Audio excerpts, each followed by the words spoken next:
Hello, नमस्कार दोस्तों। आज के इस वीडियो में हम एसएससी एमटीएस 2023 के मैथ्स के प्रश्न सोल्व करेंगे। और ये जो पेपर है आपका 12 सितंबर 2023 को शिफ्ट 3 में हुआ था और ये आज हमारा प्रैक्टिस सेट 21 है। ठीक है, अब इसके बाद देखिए हमारे पास ये 6 सेट और बचे हैं, उनको हम जल्द से जल्द कंप्लीट करके इन सभी सेट की एक साथ पीडीएफ जो है टेलीग्राम चैनल पर अपलोड कर दी जाएगी। ठीक है, और उसके बाद देखिए हमने एसएससी सिलेक्शन पोस्ट फेज 12 की प्लेलिस्ट बीच में छोड़ रखी है, हम उसको स्टार्ट करेंगे। ठीक है, तो चलिए फटाफट से स्टार्ट करते हैं आज के क्वेश्चन नंबर फर्स्ट से। अब इसमें देखिए यदि सभी प्रिंटरों द्वारा मिलाकर सोमवार को प्रिंट किए गए पृष्ठों की कुल संख्या सभी प्रिंटरों द्वारा मिलाकर शुक्रवार को प्रिंट किए गए पृष्ठों की कुल संख्या से 15% अधिक थी, तो सभी प्रिंटरों द्वारा मिलाकर सोमवार को प्रिंट किए गए पृष्ठों की कुल संख्या कितनी है आपको कैलकुलेट करके बताना। देखिए 15% की फ्रैक्शन वैल्यू 3/20 होती है। अब यहाँ पर 20 पर 3 का इंक्रीमेंट होगा। भाई यहाँ पर शुक्रवार को अगर हमारे पास पृष्ठों की कुल संख्या 20 थी तो सोमवार को आपके पास यहाँ पर 23 हो जाएगी। तो यहाँ पर मैं लिख देता हूँ ये फ्राइडे को अगर आपके पास यहाँ पर 20 थी तो यहाँ पर मंडे को यानी कि सोमवार को आपके पास यहाँ पर 23 पृष्ठों की संख्या हो जाएगी। जबकि यहाँ पर फ्राइडे का आप यहाँ पर टोटल कर सकते हैं, ये 8 7 15 5 20 का 0 आ गया, हासिल 2 आएगी। और 9 7 16 और ये 8 24 और यहाँ पर 8 32 और 2 34 का 4 आ जाएगा, हासिल आएगी 3। और ये देखिए 8 सौ के 32 और 3 35 हो जाएगा। अब यहाँ पर देखिए 0 से 0 कट गया और 17 दूनी का 34 होगा, 7 दूनी का 14 होगा। डेटा 177 गुणा लिखा हुआ है, तो मंडे को भी आपके पास यहाँ पर 23 ना होकर 177 गुणा हो जाएगा। तो यहाँ से यूनिट डिजिट आपको 1 मिल जाता और आंसर आपके पास आ जाता। इसमें देखिए यहाँ पर आदित्य ने जो है 630 रुपये में प्रति थैले के मूल्य से 2 थैले बेचे। एक थैले पर उसे 33% का लाभ हुआ और दूसरे थैले पर 33% की हानि होती है। तो पूरे लेन देन पर उसका लाभ या हानि प्रतिशत कैलकुलेट करके बताना है। तो इसमें देखिए यहाँ पर अगर आपको देखिए यहाँ पर बताया गया कि प्रत्येक थैला यहाँ पर 630 रुपये में बेचा जाता है, यानी कि सेलिंग प्राइस यहाँ पर सेम बताया गया। तो यहाँ पर देखिए अगर पहले थैले का अगर हम यहाँ पर मूल्य मान लें 100 रुपये, कॉस्ट प्राइस अगर हम यहाँ पर 100 रुपये मान लें, तो यहाँ पर इसके बाद यहाँ पर देखिए 33% का प्रॉफिट होता है, यानी कि सेलिंग प्राइस जो है वो आपका कितना रहा होगा, 133 रहा होगा। इसके बाद यहाँ पर दूसरे थैले की अगर मैं बात करूँ तो यहाँ पर ये भी इसका भी कॉस्ट प्राइस अगर हम 100 मान लें तो यहाँ पर तो 33% का लॉस हुआ था, तो यहाँ पर ये 67 में यहाँ पर बेचा गया होगा। ठीक है, अब यहाँ पर देखिए आपको सेलिंग प्राइस बराबर बनाना है, तो सेलिंग प्राइस बराबर बनाना है तो इसको 67 से गुणा करना पड़ेगा, इसको 133 से गुणा करना पड़ेगा, इसको भी 67 से गुणा कराना पड़ेगा, इसको भी 133 से गुणा कराना पड़ेगा। तो आप यहाँ पर क्या करेंगे, देखिए पहले थैले पर अगर प्रॉफिट कैलकुलेट करें तो कितने का प्रॉफिट हुआ है, भाई आप घटाएंगे तो 67 आपको कॉमन दिखाई पड़ गया। तो यहाँ पर 33 इंटू में ये 67 जो ही आपको ज़्यादा दिखाई पड़ा है। और यहाँ पर अगर आप प्रॉफिट कैलकुलेट करें तो कितने का प्रॉफिट दिखाई पड़ रहा है, 133 कॉमन ले लें तो यहाँ पर 100 में से 67 गया, 33 बचा और यहाँ पर गुणा में 133, यानी कि यहाँ पर जो है इतने का ये आपके पास यहाँ पर लॉस होगा। ठीक है, इसके बाद यहाँ पर देख सकते हैं ये आपके पास यहाँ पर टोटल जो आपके पास यहाँ पर कितने का प्रॉफिट या लॉस हुआ है वो आप कैलकुलेट करेंगे। तो आप क्या करेंगे, इन दोनों को ऐड कराएंगे। अब इन दोनों को ऐड कराते ही आपके पास यहाँ पर 33 और इंटू में 67, ये प्लस में और ये माइनस में, ये आपके पास यहाँ पर 33 इंटू में 133 आ जाएगा। तो आप यहाँ पर देख सकते हैं 33 यहाँ से कॉमन आ जाएगा, तो यहाँ पर आप 67 133 में से घटाएंगे तो माइनस का आपके पास यहाँ पर 66 बच जाएगा और ये गुणा में 33 आ जाएगा, यानी कि ओवरऑल जो है इतने का लॉस हुआ। अब लॉस हुआ है तो यहाँ पर जो है आपके पास प्रॉफिट वाले तो ऑप्शन खत्म हो जाएंगे। इसके बाद यहाँ पर लॉस वाला कोई एक आंसर आपके पास यहाँ पर सही होगा।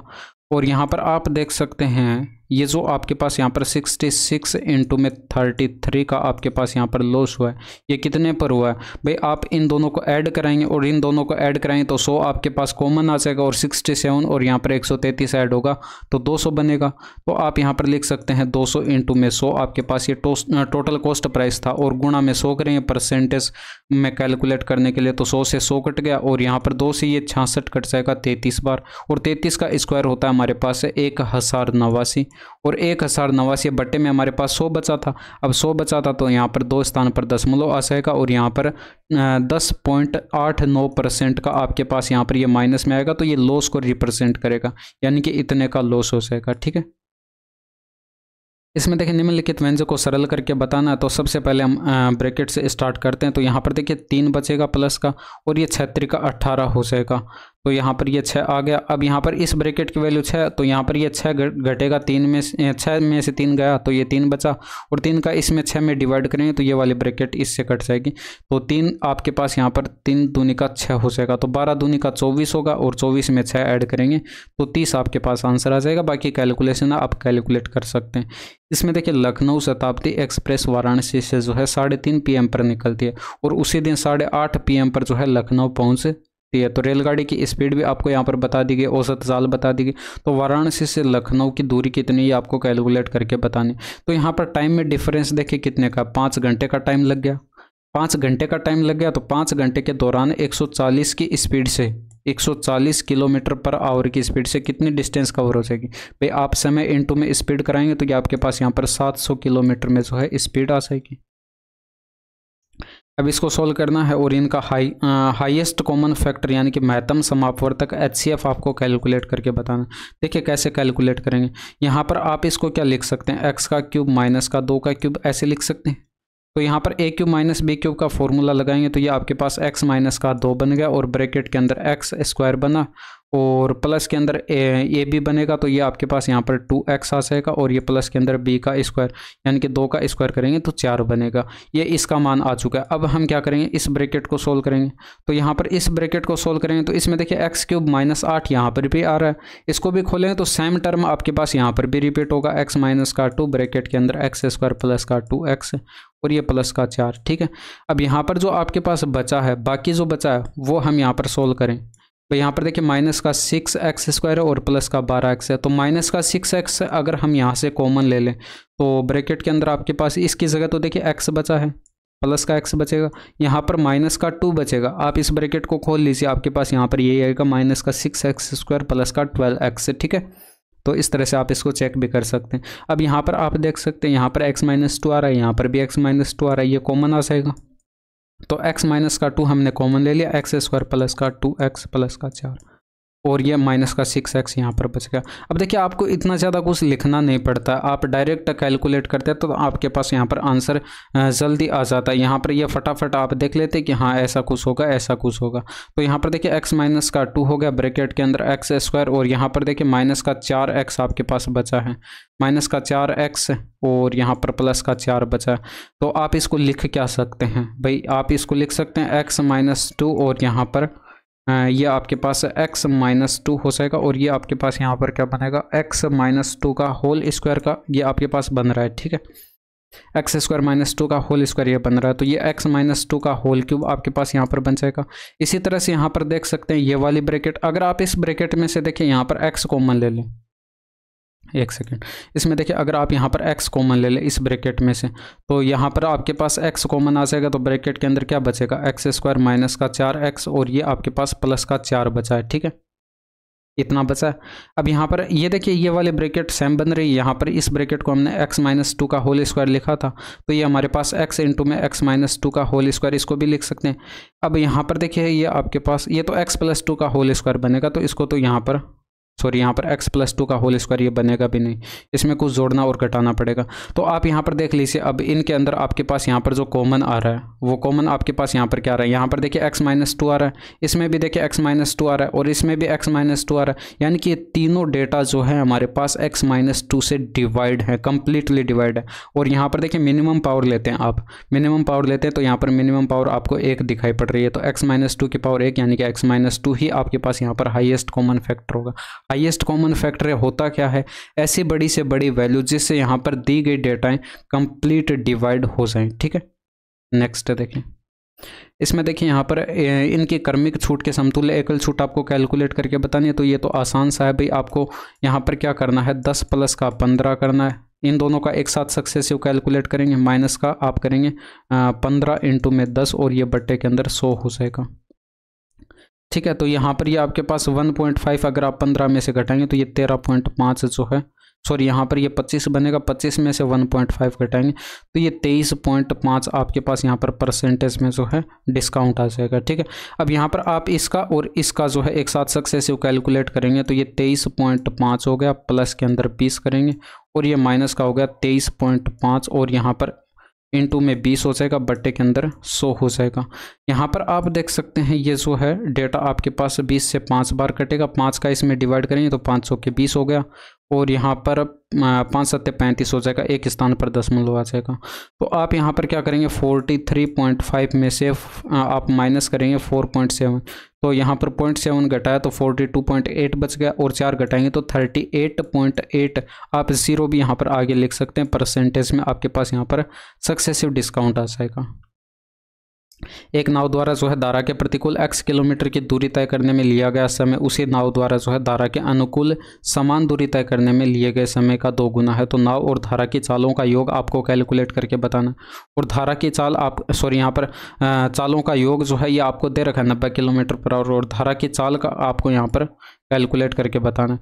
तो हम देखें नाव की चाल को x से मानते हैं और धारा की चाल को y से मानते हैं, लेकिन यहाँ पर डिस्टेंस x दी गई है तो हम यहाँ पर क्या करते हैं नाव की चाल को a मान लेते हैं और धारा की चाल को हम b मान लेते हैं। इन दोनों का योग आपको प्रश्न में यहाँ पर 90 किलोमीटर पर आवर बताया गया। इसके बाद यहाँ पर देख सकते हैं अगर हम यहाँ पर डिस्टेंस जो है वो यहाँ पर d मान लें, ठीक है, तो वो डी डिस्टेंस यहाँ पर कितने टाइम में कवर होगी भाई, यहाँ पर यहाँ पर डी डिस्टेंस जो है वो आपके पास यहाँ पर a प्लस बी की स्पीड से कवर होगी। ठीक है, धारा की दिशा में a प्लस बी की स्पीड से कवर होगी। तो धारा की दिशा यहाँ पर प्रतिकूल लिया गया टाइम पहले कैलकुलेट करते हैं, तो धारा के प्रतिकूल दिशा में a माइनस बी की स्पीड से कवर होगी डी डिस्टेंस, तो वो डिस्टेंस हमारे पास यहाँ पर ये टाइम आ जाएगा प्रतिकूल दिशा में लिया गया टाइम। ठीक है, अब धारा के अनुकूल दिशा में लिया गया टाइम क्या हो जाएगा, धारा के अनुकूल दिशा में स्पीड आपके पास a प्लस बी की स्पीड से डी डिस्टेंस कवर होगी। अब आपको यहाँ पर प्रश्न में बताया गया था कि यहाँ पर जो प्रतिकूल दिशा में यहाँ पर लिया गया समय जो है वो धारा के अनुकूल दिशा में लिए गए समय का क्या है 2 गुना है, तो आप इसका 2 गुना कर देंगे। अब यहाँ पर आप देख सकते हैं इसमें जो है आपके पास यहाँ पर d से तो ये d कट जाएगा।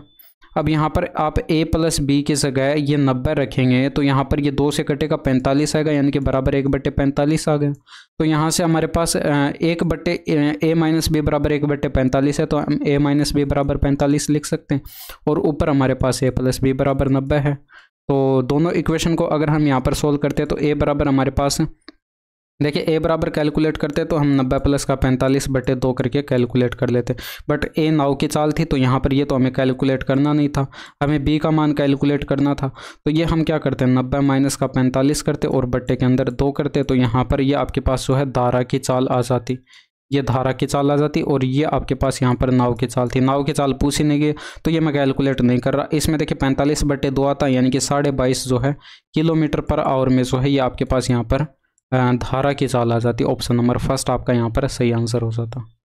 इसमें देखिए 1 सेंटीमीटर त्रिज्या वाले एक स्टील के गोले को पिघलाकर 4 mm व्यास वाले तार में ढाला जाता है, तो तार की लंबाई कितनी है आपको कैलकुलेट करके बतानी।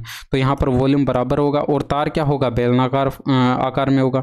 तो यहाँ पर देखिए गोले का आयतन बराबर हो जाएगा बेलन के आयतन के, तो यहाँ पर 4/3 और पाई इंटू में r का क्यूब हो जाएगा, यानी कि r यहाँ पर 1 है तो 1 का क्यूब हो जाएगा। बराबर की साइड बेलन का आयतन होता है पाई r²। अब यहाँ पर देखिए आपको व्यास बताया गया तो त्रिज्या आपके पास यहाँ पर क्या हो जाएगी, इसका आधा हो जाएगी, यानी कि आप यहाँ पर 2 mm लिख लेंगे और यहाँ पर सेंटीमीटर में कन्वर्ट करते हैं तो आप इसमें 10 का डिवाइड करते हैं तो 0.2 सेंटीमीटर आपके पास यहाँ पर आ जाएगा। तो यहाँ पर क्या करेंगे 0.2 का होल स्क्वायर करेंगे पाई r² इंटू में h यहाँ पर देखिए बेलन की ऊंचाई होती है, लेकिन यहाँ पर ये तार है तो लंबाई हम मान लेते हैं, ये आपके पास यहाँ पर h है। आप इसकी जगह l भी लिख सकते हैं। इसको कैलकुलेट कर लीजिए, देखिए पाई से पाई कट गया। इसके बाद यहाँ पर ये 4/3 बराबर की साइड हमारे पास आएगा क्या, ये 4/100 बन जाएगा और यहाँ पर इंटू में h आ जाएगा। आप देख सकते हैं 4 से 4 कट जाएगा, 100 इधर आ जाएगा, यानी कि यहाँ पर h बराबर आपके पास 100/3 आ जाएगा और 100/3 का मतलब क्या हो जाएगा 33 से 1/3 हो जाएगा। तो ऑप्शन नंबर 4 आपके प्रश्न का यहाँ पर सही जवाब हो जाएगा, तार की लंबाई आ जाएगी। इसमें देखिए विद्यालय 1 और विद्यालय 3 में जो है प्रति कक्षा अनुत्तीर्ण होने वाले छात्रों के औसत प्रतिशत के बीच का अंतर आपको कैलकुलेट करके बताना। तो विद्यालय 1 का आप यहाँ पर देखेंगे तो ये 7 + 5 + 8 करेंगे तो ये आपके पास यहाँ पर 20 बन जाएगा और यहाँ पर 20 बना तो औसत कैलकुलेट करेंगे तो यहाँ पर जो है आपके पास ये 3 कक्षा का था तो यहाँ पर डिवाइड 3 करेंगे। अब यहाँ पर देखिए प्रश्न में अगर आप यहाँ पर पढ़ते तो दंड आलेख में दिए गए 4 अलग अलग विद्यालय 1 2 3 4 में जो है कक्षा 10वीं 11वीं और यहाँ पर 12वीं में अनुत्तीर्ण होने वाले छात्रों के प्रतिशत पर विचार करना। यानी कि जो डेटा आपको दे रखा है ये ऑलरेडी परसेंटेज में दे रखा है, तो आपको एवरेज कैलकुलेट करके डायरेक्ट डिफरेंस कैलकुलेट कर लेना। ये विद्यालय 1 का हो गया। इसके बाद विद्यालय 3 में आपको देखना है, तो विद्यालय 3 में अगर आप यहाँ पर देखें, ये ज़रूरी डेटा जो थे वो मैंने यहाँ पर पहले से ही लिख दिए थे। इनका टोटल करेंगे तो ये 10 बन रहा, और यहाँ पर औसत कैलकुलेट करते, 3 कक्षाएँ थी तो यहाँ पर डिवाइड 3 से करते। अब इन दोनों का डिफरेंस आपको देखना था, यानी कि आप यहाँ पर क्या करते, 20/3 में से माइनस करते 10/3, तो यहाँ पर ये 10/3 आपके पास यहाँ पर आंसर आ जाता। इसमें देखिए एक विषय में प्रैक्टिकल के लिए 40 अंक और थ्योरी के लिए जो 110 अंक है, और एक अन्य विषय में प्रैक्टिकल के लिए अंक है यहाँ पर 60 और थ्योरी के लिए अंक आपको बताए गए 40 हैं। तो यदि आर को प्रैक्टिकल में औसतन 40 अंक और थ्योरी में औसतन 60 अंक मिलते हैं, तो उसके प्रति विषय औसत अंक आपको कैलकुलेट करना है। ठीक है, अगर देखिए आपको समझ में आ गया तो डायरेक्ट आप यहाँ पर क्या करते, 40 प्लस का 60 करते तो 100 आपके पास आंसर आ जाता। लेकिन ये आता कैसे, इसको थोड़ा सा यहाँ पर समझ लीजिए। इसमें देखिए अगर यहाँ पर इसको प्रैक्टिकल में औसतन 40 अंक मिले, यानी कि प्रत्येक विषय में इसको 40-40 मिले होंगे, तो दोनों विषयों में अगर आप टोटल करते तो 40 × 2 होता। इसके बाद यहाँ पर देखिए यहाँ पर थ्योरी में उसको जो है औसतन 60 अंक मिले, यानी कि प्रत्येक विषय में 60-60 मिले होंगे, 2 विषय थे तो यहाँ पर 60 × 2 उसको टोटल अंक मिला। तो टोटल करते इन दोनों को ऐड कराते, और टोटल 2 विषय थे तो आप इसको 2 से डिवाइड करते तो आपके पास एवरेज आ जाता। तो ऊपर से कॉमन लेकर काटते थे तो यही तो बनता 60 प्लस का 40, यानी कि बराबर 100 आपके पास आंसर आ जाता। और आपको यही करना था कि 60 + 40 करते तो डायरेक्ट आंसर आपके पास 100 आ जाता। इसमें देखिए 17 और किसी अज्ञात संख्या का माध्यानुपात आपको 51 दिया गया, तो वह संख्या कैलकुलेट करनी। अगर हम माध्यानुपात को x मान लें तो यहाँ पर होता क्या है कि यहाँ पर माध्यानुपात को x नहीं मानना, ये आपको यहाँ पर दिया गया 51।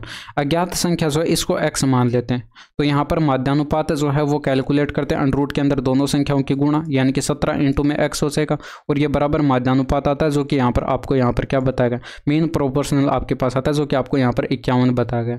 दोनों साइड वर्गमूल लें तो 17 × में x बराबर की साइड आपके पास 51 × में 51 हो जाएगा। स्क्वायर लेंगे, यानी कि दोनों साइड स्क्वायर करेंगे तो आपके पास यहाँ पर 51 का स्क्वायर बनेगा, 51 × में 51 लिख लिया, 17 3 51 हो जाएगा, और 51 का 3 गुणा करेंगे तो 153 आपके पास यहाँ पर वो संख्या आ जाएगी, अज्ञात संख्या। पुरुषों की एक निश्चित संख्या किसी काम को 60 दिनों में पूरा कर सकती है, और यदि 8 पुरुष और बुला लिए जाएं तो काम सामान्य से 10 दिन कम में समाप्त हो सकता है। तो मूल रूप से जो है पुरुषों की संख्या कितनी थी, तो आप यहाँ पर देख सकते हैं पहले आपके पास जो भी पुरुष थे उनकी संख्या x मान लेते, ये 60 दिन में काम कर सकते थे, ये टोटल वर्क आ गया। अब यहाँ पर क्या होता है कि x पुरुष तो पहले से थे, इसमें 8 पुरुष और बुला लिए जाते हैं। अब यहाँ पर इनसे अगर काम करवाया जाता है तो पहले की तुलना में 10 दिन कम लगता है, तो पहले 60 दिन लग रहा था, यानी कि अब हमारे पास 50 दिन लगेगा, ये भी टोटल वर्क आएगा, सबके टोटल वर्क यहाँ पर सेम है। तो यहाँ पर देखिए 0 से 0 कट जाएगा, ये 6x = हमारे पास क्या आ जाएगा, 5 के अंदर गुणा करेंगे तो 5x + का 40 आ जाएगा। तो यहाँ पर x बराबर आपको 40 दिखाई पड़ गया, यानी कि पहले आपके पास यहाँ पर पुरुषों की संख्या कितनी थी, 40 थी।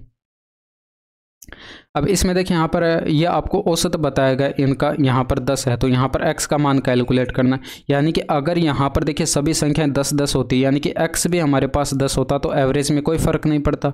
बट यहाँ पर पहली संख्या देखिए आपके पास यहाँ पर 3 कम लिखी हुई है, तो इसमें से आप 3 निकाल लेंगे, इसमें से 3 निकालेंगे तो आप यहाँ पर -3 कराएंगे। अब यहाँ पर देखिए ये वाली संख्या 10 से यहाँ पर 3 ज़्यादा लिखी हुई है, औसत से हमारे पास 3 ज़्यादा लिखी हुई है, तो यहाँ पर ये ज़्यादा कैसे होगी, 1 सेकेंड, यहाँ पर 3 कम लिखी हुई तो इसका 3 जो है इसमें ऐड होगा, और यहाँ पर ये ज़्यादा लिखी हुई है तो यहाँ पर इसमें से हम 3 निकाल के जो है इसमें दे देंगे, ठीक है, तभी यहाँ पर एवरेज 13 रहा होगा।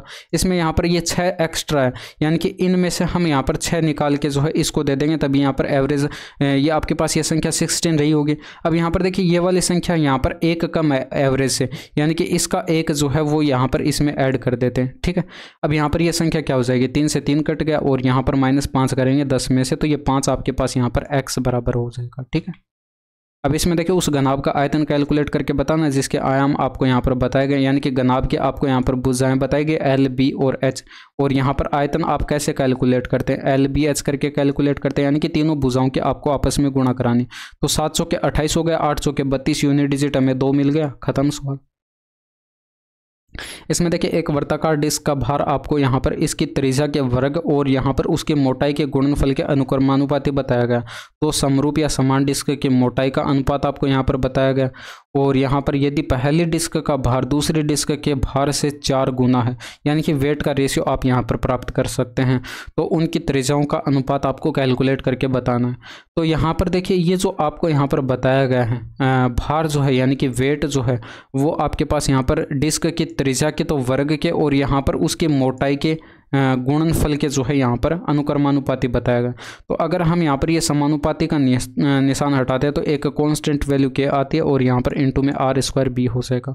तो यहाँ से अगर आप त्रिज्या कैलकुलेट करें तो आर स्क्वायर बराबर क्या बनेगा, देखिए ये के इंटू में बी इधर बट्टे में आ जाएगा डब्लू के, तो डब्लू के बट्टे में हमारे पास के इंटू में बी आ जाएगा, लेकिन यहाँ पर आर स्क्वायर था तो स्क्वायर हटाएंगे तो इसका वर्गमूल हो जाएगा। ठीक है, इसके बाद यहाँ पर देखिए ये आपको प्रश्न में बताया गया है कि ये आपके पास जो है मोटाइयों का अनुपात आपको बताया गया। अगर हम यहाँ पर पहले डिस्क की मोटाई B1 मान ले, ये मोटाई है B यहाँ पर, ठीक है, पहले डिस्क की मोटाई B1 और दूसरी डिस्क की मोटाई B2 मान ले, तो ये अनुपात आपको 16:9 बताया गया।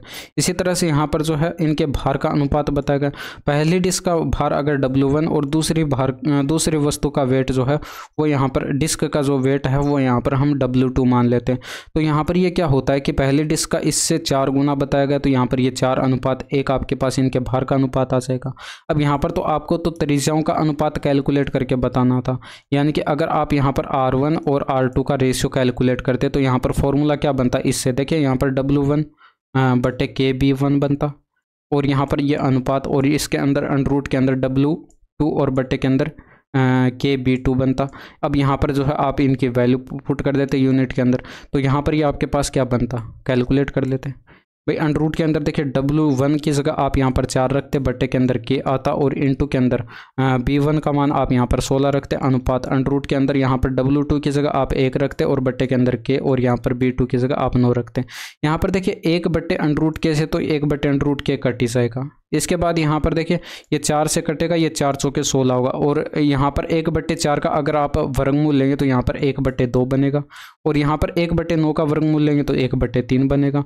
आप दोनों साइड जो है आप क्या करेंगे 6 से गुणा कराएंगे, तो यहाँ पर जो है भाई 3 और 2 का एलसीएम 6 होता है, 6 से आप दोनों साइड गुणा कराएंगे तो ये 3:2 आपके पास यहाँ पर ये रेशियो बन जाएगा। तो ऑप्शन नंबर 3 आपके प्रश्न का यहाँ पर सही आंसर हो जाएगा। ठीक है, आपको क्या करना है, इस रेशियो को यहाँ पर 6 से गुणा करा लेना और ये 6 क्या है, एलसीएम है। एलसीएम किन का है, इस 2 और 3 का है। ठीक है, 2 और 3 का एलसीएम हमारे पास 6 है, तो हमने इस अनुपात को 6 से गुणा करा दिया। एक विक्रेता ने जो एक सोफे का मूल्य उसके क्रय मूल्य से 25% अधिक अंकित किया और यदि वह ग्राहक को अंकित मूल्य पर 12% की छूट देता है तो उसका लाभ प्रतिशत क्या होगा। साथ ही यदि सोफे का क्रय मूल्य आपको 15,000 बताया गया तो यहाँ पर उसको कितनी धनराशि का लाभ हुआ। देखिए अगर आप यहाँ पर परसेंटेज भी कैलकुलेट कर लेते तो आपका आंसर आ जाता है, क्योंकि सभी जगह अलग अलग परसेंटेज आपको यहाँ पर बताया गया। तो यहाँ पर देखिए 100 की वस्तु थी, ये कॉस्ट प्राइस था, अंकित इसने कितना किया 25% अधिक अंकित किया, यानी कि 125 अंकित किया होगा। तो सेलिंग प्राइस जो है वो आपका यहाँ पर क्या रहा होगा, मैं यहाँ पर कैलकुलेट कर देता हूँ भाई। 125 पर यहाँ पर 15% सॉरी यहाँ पर 12% का इसने डिस्काउंट दिया, तो 12% का डिस्काउंट दिया तो यहाँ पर जो है इसका भाई 12% की फ्रैक्शन वैल्यू क्या होती है, 3 बटे आपके पास 25 होती है, 3 बटे 25 होती है, यानी कि 25 पर 3 का डिस्काउंट दिया गया होगा। ठीक है, अब यहाँ पर 25 पर 3 का डिस्काउंट दिया गया होगा तो यहाँ पर आप इसका 22 बटे 25 कैलकुलेट कर लेंगे। ठीक है, अब यहाँ पर 25 या 25 5 125 होगा और 22 5 110 हो जाएगा, यानी कि ये सेलिंग प्राइस आपके पास 110 का आएगा। तो यहाँ पर आप देख सकते हैं 100 की वस्तु 10 अधिक में बेची जा रही है, यानी कि 100 पर 10 का प्रॉफिट हो रहा है, यानी कि प्रॉफिट परसेंटेज भी आपके पास 10 आता। अब ऐसे कैलकुलेट करने की आवश्यकता नहीं है कि 10 बटे 100 गुणा में 100 करेंगे तो 10% का प्रॉफिट होगा। ये आपके पास आंसर आ चुका है। अब यहाँ पर देखिए अगर आप इसको पूरा भी कैलकुलेट करना चाहते हैं भाई, यहाँ पर धनराशि भी अगर आप कैलकुलेट करना चाहते हैं कितना लाभ हुआ, तो यहाँ पर कॉस्ट प्राइस जो है ये आपको प्रश्न में बताया गया था कितना 15,000, तो यहाँ पर डेटा जो है 150 गुणा है, तो यहाँ पर ये जो प्रॉफिट 10 यूनिट का हुआ है ये भी 10 ना होकर 150 गुणा हो जाता।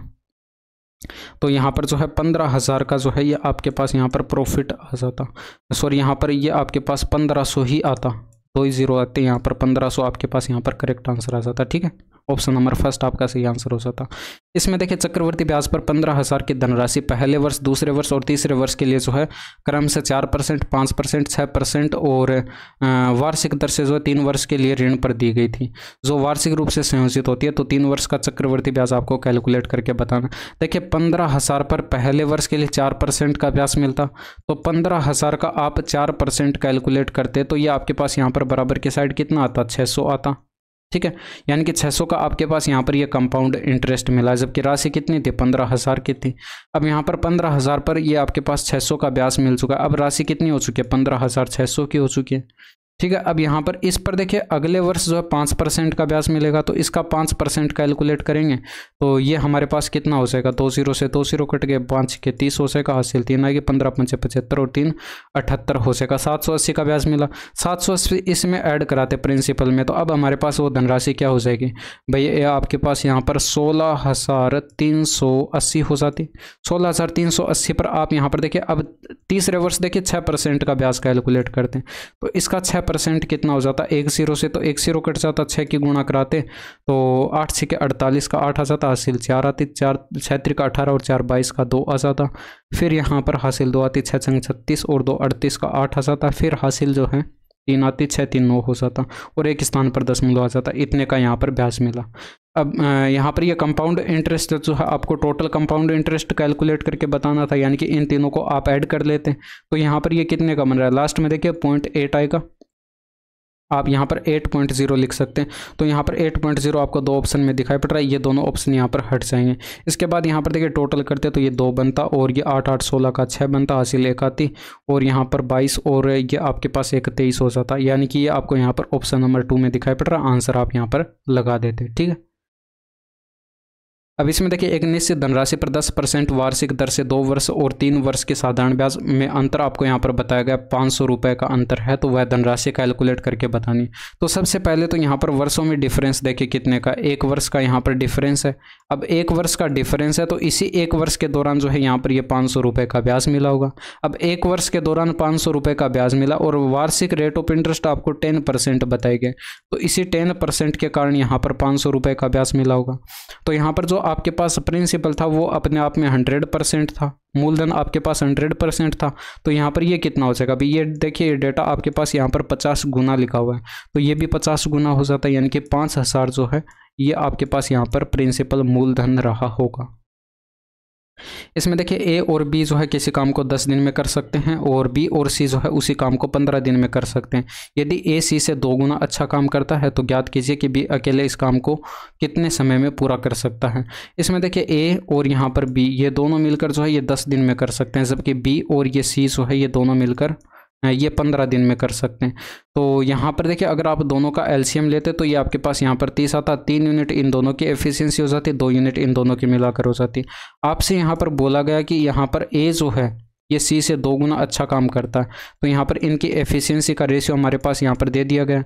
तो यहाँ पर अगर अब हमारे पास सी की 1 यूनिट एफिशिएंसी है तो बी की भी यहाँ पर 1 यूनिट एफिशिएंसी रही होगी, तभी यहाँ पर इन दोनों की मिलाकर 1 रही होगी। अब यहाँ पर बी की एफिशिएंसी हमारे पास 1 यूनिट आ चुकी है और आपको देखिए कैलकुलेट भी ये करना था। हालांकि देखिए ए की एफिशिएंसी आप यहाँ पर पता कर सकते हैं 2 आएगी, क्योंकि तभी आपके पास यहाँ पर मिलाकर 3 हो रही है, जबकि यहाँ पर ये आपको दी गई है 2 यूनिट इनकी इसकी एफिशिएंसी। ठीक है, आपको कैलकुलेट क्या करना था कि बी जो है यहाँ पर ये टोटल वर्क जो 30 यूनिट का है ये कितने दिन में काम कर लेगा। भाई यहाँ पर बी की एफिशिएंसी 1 यूनिट के, तो आप 1 का इसमें डिवाइड करेंगे, यानी कि इसको 30 दिन का टाइम लगेगा और ये आपको ऑप्शन नंबर 3 में दिखाई पड़ रहा है। आंसर लगा दीजिए। इसमें देखिए 50 विद्यार्थियों की एक कक्षा में 30 लड़कियां जिन्होंने औसतन 88 अंक प्राप्त किए। यदि कक्षा के औसत अंक आपको 78 बता दिए गए हैं तो यहाँ पर लड़कों के औसत अंक कितने हैं। देखिए यहाँ पर 30 लड़कियां हैं तो 20 आपके पास यहाँ पर लड़के रहे होंगे, क्योंकि कुल संख्या 50 बताई गई। ठीक है, तो यहाँ पर आपके पास यहाँ पर लड़कियों का औसत अंक बता दिया गया, यानी कि गर्ल्स का औसत अंक 88 बता दिया गया, जबकि बॉयज़ का यहाँ पर औसत अंक आपको प्रश्न में बताया नहीं गया, लेकिन पूरी कक्षा का औसत अंक 78 बताया गया। तो हम यहाँ पर एलिगेशन लगाएंगे। अब एलिगेशन जब हम यहाँ पर लगाएंगे तो बड़ी वैल्यू में से छोटी वैल्यू को घटाते हैं। अब इधर की साइड घटाएंगे तो हमारे पास 10 का डिफरेंस आ जाएगा, बट यहाँ पर वैल्यू पता नहीं है तो हम यहाँ पर पता नहीं कर सकते।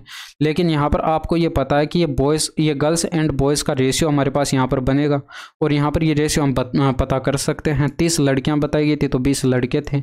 तभी आपके पास टोटल मिलाकर 50 होंगे। ठीक है, अब इनका रेशियो बनाएंगे तो ये आपके पास 2:3 बनेगा। ये 3 अनुपात आपके पास यहाँ पर 2 बनेगा, 3:2 बनेगा। तो यहाँ पर 2 बराबर आप देख सकते हैं 10 है, तो यहाँ पर डेटा आपको कितना गुना दिखाई पड़ रहा है, 5 गुना दिखाई पड़ रहा है। तो 3 बराबर कितना हो जाएगा, ये आपके पास यहाँ पर 15 हो जाएगा, 5 3 15, ये भी 5 गुना हो जाएगा। अब यहाँ पर आपको पता है एक वैल्यू बड़ी होती है तो एक वैल्यू छोटी होती है। 78 से एक वैल्यू बड़ी है तो ये वाली छोटी होगी। तो यहाँ पर आप ये 15 इसमें से माइनस कराएंगे तो यहाँ पर ये 63 बचेगा। और यही आपको बताना था भाई, लड़कों का एवरेज आपको बताना था। अगर आप यहाँ पर 78 में से इस 15 को घटाएंगे तो यहाँ पर ये 63 बचेगा और यही आपको कैलकुलेट करना था। आंसर आपका आ चुका है 63। ठीक है, तो ये थे आपके पूरे 20 प्रश्न। और यहाँ तक की वीडियो कैसी लगी कमेंट करके ज़रूर बताएगा। बाकी मिलते हैं आपसे नेक्स्ट वीडियो में। That's all for today. Thank you, धन्यवाद, बाय बाय, टेक केयर।